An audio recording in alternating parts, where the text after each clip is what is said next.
ഈ വേദിയിൽ നോക്കിയാലും ഭൂരിപക്ഷം ട്രാൻസ് വുമൺസ് ആണ്. ഒരു ട്രാൻസ് മെന്നെ നമുക്ക് കാണാൻ പറ്റുന്നില്ല, ഒരു ലെസ്ബിയൻ വുമണിനെ കാണാൻ പറ്റുന്നില്ല, ഒരു ഗേ മെന്നെ കാണാൻ പറ്റുന്നില്ല. ഈ ടൈറ്റിൽ എന്താണ്? മഴവിൽ നിറങ്ങളെന്ന. മഴവിൽ നിറം ഒന്നുമല്ലല്ലോ, ഒത്തിരി ഉണ്ടല്ലോ. അപ്പം അതിനെ ഒന്നും നമുക്ക് ഒരു ഇൻക്ലൂസീവായിട്ട് ഇതുവരെ പ്രസൻറ്റ് ചെയ്യാൻ പറ്റില്ല. അപ്പം നമുക്ക് പറയാം അതെന്താ ക്യൂർ മനുഷ്യരുടെ അവകാശങ്ങളെക്കുറിച്ച് ട്രാൻസ് പേഴ്സൺസിന് സംസാരിച്ചുകൂടെ എന്നുള്ളത്. പക്ഷേ അനുഭവങ്ങൾ വ്യത്യസ്തമായിരിക്കാം.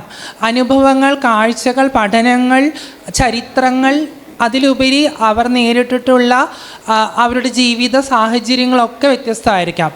അത് കേൾക്കുന്ന ആളുകൾക്കും വ്യത്യസ്തമായിരിക്കാം എന്നുള്ളൊരു അഭിപ്രായക്കാരിയാണ് ഞാൻ.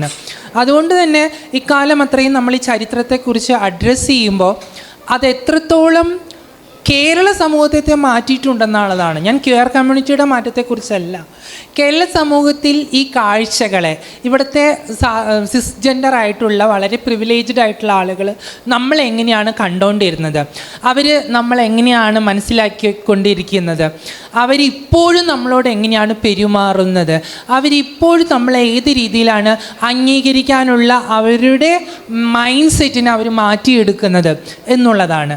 അത് ഒത്തിരി പേരുടെ പോരാട്ടങ്ങളുടെ, മരണങ്ങളുടെ, കൊലവിളികളുടെ, നിലവിളികളുടെ, കരച്ചിലിൻ്റെ, അപകടങ്ങളുടെ, ഇല്ലാതാക്കലിൻ്റെ ഒക്കെ തന്നെ ശ്രമഫലമായിട്ടുണ്ടായിട്ടുള്ള ഒരു പ്രോഗ്രസീവാണ്. അത് കേരളത്തിനുണ്ടായിട്ടുള്ള പ്രോഗ്രസീവ് എന്ന് പറയുന്നത് എല്ലാവരെയും വൈവിധ്യപരമായി അടയാളപ്പെടുത്താനുള്ള ഒരു മൈൻഡ് സെറ്റ് ഇവിടുത്തെ ഭരണകൂടത്തിനടക്കം കൊടുത്തിട്ടുള്ളത് നമ്മളാണെന്ന് പറയാം.